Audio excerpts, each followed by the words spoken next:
మాతృదేవోభవ, పితృదేవోభవ, ఆచార్య దేవోభవ ప్రజా కార్యక్రమానికి స్వాగతం. భద్రాచలం నుంచి అధ్యాపక వృత్తిలో ఉన్న బనావత్ శ్రీను నాయక్ గారు అడుగుతున్నారు, ఈ జన్మకు నా పూర్వజన్మ కారణమైతే నా మొట్టమొదటి జన్మను నిర్ణయం చేసే కర్మ ఏది? సృష్టి ఆవిర్భావం ఎవరి కర్మఫలం? చాలా కాలంగా నేను ఈ ప్రశ్నను మోస్తున్నాను, పరిష్కరించగలరు. ఇది అర్థం కావాలంటే రోజు మనకు వచ్చేటువంటి కళని పరిశీలించాలి. కళ ఎలా మొదలవుతుంది? అందులో ఏవో సుఖాలు, దుఃఖాలు, దిగడాలు, ఎక్కడాలు, పడిపోవడాలు, లేవడాలు జరుగుతున్నాయి కదా. ఎవరి కర్మ కారణం? ఈ జీవుడు పడుకున్నాడు కదా, వీడే తక్కువడు కాదు జీవుడు. అసలు జీవుడికి అర్థం కావట్లే. ముందు దేవుడి సంగతి పక్కనట్టు. జీవుడికి అర్థమైతే దేవుడు అర్థం అవుతాడు. జీవుడు ఒక ధాన్యపు గింజ, దేవుడు ఒక ధాన్యపు బస్తా, అంతకంటే ఏం లేదు. కొట్టుకోవాల్సిన పనేం లేదు దానికి. దేవుడు పైన ఎక్కడో ఉంటాడు, మనం ఏం ఉండం అలాగా, అంతా ఓ చోటే ఉన్నాం.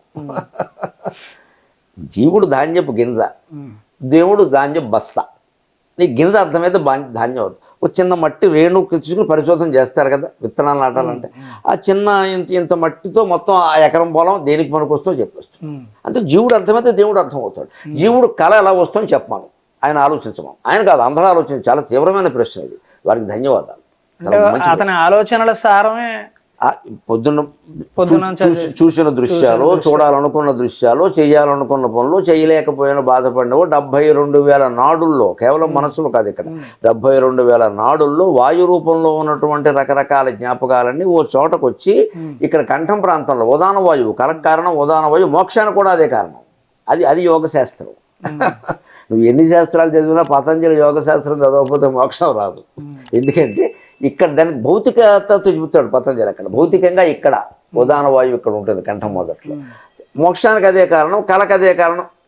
గమ్మత్తు మిత్రమా, వాంతికి అదే కారణం. అంటే నువ్వు విషయానికి ఎక్కేస్తావా? నువ్వు కలకంటూ నమ్ముతూ కూర్చుంటావా? మొత్తం వదిలేస్తావా? తెలుసుకో, వాంతికి అదే కారణం, కళకు అదే కారణం, మోక్షానికి అదే కారణం. అంటే కళ ఎలా వస్తుంది? ఈ కళ మొదలైనప్పుడు ఈ పైకెక్కినవాడు, కిందకి దిగినవాడు, సుఖపడినవాడు, దుఃఖపడినవాడు ఎవరు? ఈ జీవుడేనా కాదా? అలాగే ఈ ప్రపంచం రూపంలో సుఖ దుఃఖాలన్నీ అనుభవిస్తున్నది కూడా పరమాత్మే, జీవుడు కాదు. ఈ అజ్ఞానం నుంచి జీవుడు బయటపడాలి. నేను అనుభవిస్తున్నాను, నేను పొందుతున్నాను అనే అజ్ఞానం నుంచి పొందుతున్నది ఆయనే, చేస్తున్నది ఆయనే. అటువంటిప్పుడు సమస్త కర్మఫలాలు ఆయనవి. మొదటి జన్మ ఎవరిది? ఆయన కన్న కళ. తర్వాత జన్మ ఎవరిది? ఆ జీవుడు కంటున్న కళ. ఈ జీవుడు ఎప్పుడైతే నేను ప్రత్యేకంగా ఉన్నాను అనుకోవడం మానేస్తాడో వాడు దేవుడు అవుతాడు. ఈ కళ కంటాడు. అప్పుడు కూడా కళను హాయిగా సాక్షిగా చూస్తాడు. కళను నిజమని అనుకోడు. మన కళ ఉరగానే బయటకు వచ్చేసి పొద్దున్నే ఈ కళ జరుగుతుందంటావా అంటే ఈయనకి ఇష్టమైన కళ జరగాలి, ఇష్టం లేనిది జరగదు, జరగకపోతే భయం. అలా కుదరదు. రెండు కళ అయినప్పుడు ఏది జరగదు అనుకుంటే అయిపోయాయి. అంచేత మొదటి జన్మ, రెండో జన్మ, మూలంలో పూర్వజన్మ అంత మొత్తం కళ. ఈ కంటున్న జన్మ కూడా కళ, ఈ కర్మల ఫలాలు కూడా కళ. ఒకవేళ మనకు జైలు శిక్ష పడినా కళ, మరణశిక్ష పడినా కళ, పెళ్ళైనా కళ, పిల్లలు కలిగినా కళ, ఉన్నవాళ్ళందరూ పోయినా కళ, మొత్తం అంతా కళ. ఇది అనుకుంటే ఈ కాగితం ఇది అర్థమైంది అవ్వదు. లేకపోతే చాలా కష్టమైంది, జటిలం. ఇది బ్రహ్మజ్ఞానం కష్టమని ఎందుకన్నారని ముందు నేనైనా దాన్ని మర్చిపోవాలి. ఇక్కడ మొదటి జన్మ అంటే ఏంటి? ఆ పాప ఆయన చాలా గొప్ప ప్రశ్న అడిగారు. మొదటి జన్మ అనడం ఏమిటి? దీనికి అది మూలం, దానికి అది మూలం. మూలానికి ఎవరు? వాడు ఎవడో దేవుడు అయి ఉండాలి, అంతే కదా. మరి ఆయన కర్మఫలాలు మనకంటకట్టం ఏంటి? ఆయన అసలు ఆట జరుగుతోంది అనే విషయం మనం గమనిస్తే ఈ కర్మఫలాల గురించి ఎంత బాధపడక్కర్లేదు కాల. అందుకే రమణ మహర్షి చెబుతారు, జీవితం సుఖంగా గడవాలి, మోక్షం పొందాలంటే ఏం చేయాలంటే అరగంటకోసారి ఇదంతా కళ, ఇదంతా కళ, ఇదంతా కళ అనుకో అన్నాడు. అలాగే నామస్మరణలో అన్ని నామాల్లోకి ఏ నామం గొప్పదని నేను చెబుతాను, నువ్వు చేస్తావా అని. నీకు తూకం వేస్తున్నాడు కదా ఆయన నామాలు. నారాయణాయ. దీంట్లో కూడా తూకాలు వేసే గ్యాంగ్ ఉన్నారు. ఈ తూకాలు ఎందుకు వేస్తారు నాకు అర్థం కాదు. మంత్రం మరణ పరీక్ష. అసలు ఏది గొప్పదంటారు ఏమిటి? ఏది గొప్పది అయితే అదే చేస్తావా, మిగిలింది చేయవా? ఆ గొప్పది ఏదో చెయ్యాలి, దానికి బీజాక్షరాలు. అంటే ఈయన ఏం కష్టపడకుండా బీజాక్షరం కారణంగా ఈయనకి ఏదో వచ్చేయాలి. ఎలా వచ్చేస్తుంది? అవగాహన వల్లే ఏదైనా వస్తుంది. 1,000 జపాలు చేసినా సరే రాదు. కేవలం అవగాహన దాన్నే జ్ఞానం అంటారు. అందుకే రమణ మహర్షి ఏమన్నారంటే అన్ని మంత్రాలకు గొప్ప మంత్రం ఏదంటే నేను చెప్తాను చేస్తావా అన్నారు. చేస్తానని అంటాడుగా. నేనెవరు? అదే గొప్ప మంత్రం చేసుకో అన్నారు. ఎవరికి నచ్చదామా? నేనెవరు? మంత్రం అంటే నమ శివాయ ఏదో ఉండాలి, ఏం లేదు. నేనెవరే గొప్ప మంత్రం. నన్ను అడిగితే అన్ని మంత్రాల కంటే అదే గొప్ప మంత్రం. రమణ మహర్షి మాటే నా మాట.